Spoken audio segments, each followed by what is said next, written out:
Rather, all the words he spoke revealed his present terror of mind and the fear that he would die in that river and never gain entrance into the celestial city.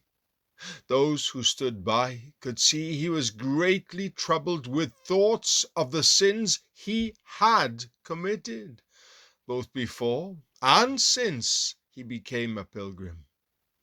It was also clear that he was troubled with visions of demons and evil spirits. The words he spoke reflected this over and over. Therefore, Hopeful struggled in his attempts to keep his brother's head above water. Sometimes Christian would seem to have sunk down for good, but after a short time he would rise to the surface again as one half dead. Hopeful attempted to comfort him, saying, "Brother, I see the gate and men standing nearby to welcome us."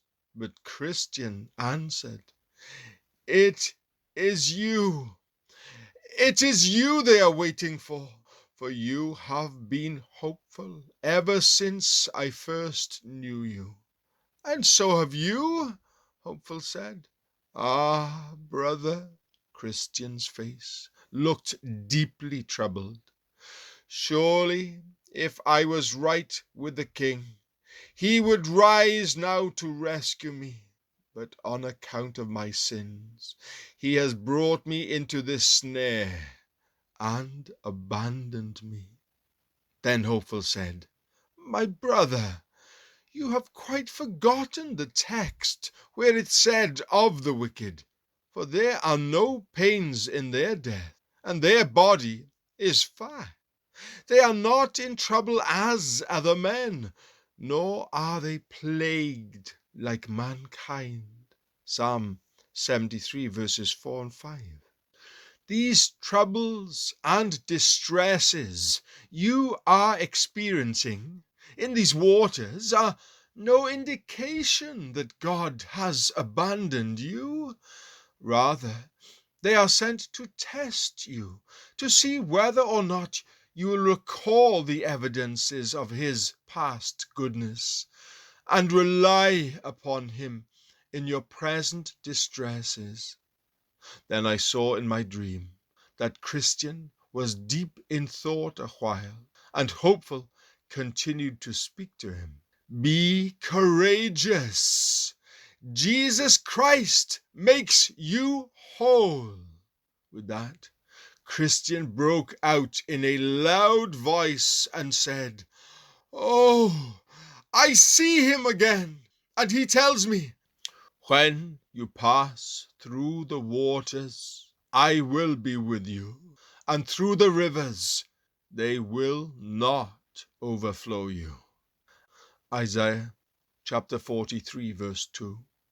Then the two pilgrims both took courage, and the enemy became as still as a stone until they had crossed over. Christian discovered solid ground for his feet to stand upon, and so it turned out that once he found his footing, that the rest of the river was actually shallow, and the two of them crossed over. Now, upon the bank of the river on the other side, Christian and Hopeful saw the two shining ones waiting to welcome them. Therefore, when the pilgrims came out of the river, these shining ones greeted them, saying, "We are ministering spirits, sent forth to serve those who shall be the heirs of salvation." Then they proceeded towards the gate. Now you must note that the city stood upon a mighty hill, but the pilgrims went up that hill with ease because they had the two shining ones to lead them upward by holding their arms. Plus, they had also left their mortal garments behind them in the river. For even though they went into the river with them, They came out without them.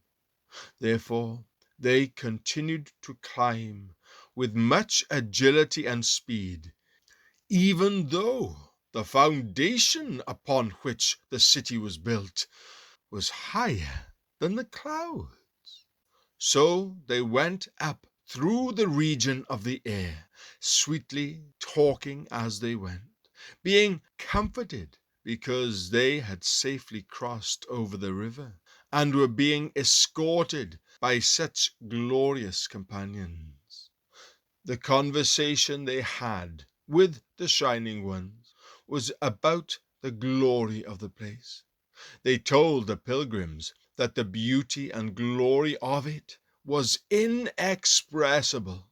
They went on to say, "In Mount Zion you shall find the heavenly Jerusalem, and to myriads of angels, to the general assembly and church of the firstborn." Hebrews chapter 12, verses 22 to 24. "You are going now," they said, "to the paradise of God, in which you shall see the tree of life and eat of its never-fading fruits. When you arrive there, you shall be given white robes, and every day your walk and talk shall be with the King, even for all the days of eternity." After these things I looked, and behold, a great multitude, which no one could count, from every nation and all tribes and peoples and tongues, standing before the throne and before the Lamb, clothed in white robes, and palm branches were in their hands. Revelation chapter 7, verse 9. There you no longer see former things, such as you saw when you were in the lower region upon earth. That is, sorrow, sickness, affliction, and death. For the former things have passed away, and God will wipe away every tear from their eyes, and there will no longer be any death. There will no longer be any mourning, or crying, or pain. The first things have passed away. Revelation chapter 21, verse 4.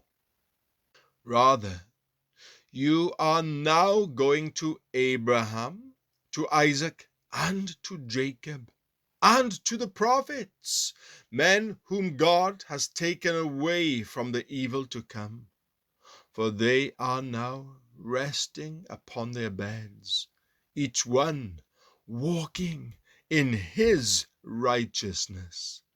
Then Christian and Hopeful asked, "What will we be doing in the holy place?" To this they were given the answer, "There you must receive the comfort that results from all your toil and have joy in place of all your sorrow.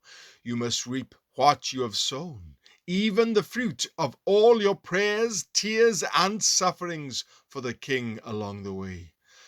Do not be deceived. God is not mocked. For whatever a man sows, this he will also reap." Galatians chapter 6, verse 7. In that place you will wear crowns of gold and enjoy the perpetual sight and vision of the Holy One. For there you shall see him as he is. Beloved, now we are children of God, and it has not appeared as yet what we will be. We know that when he appears, we will be like him, because we will see him just as he is. 1 John chapter 3, verse 2.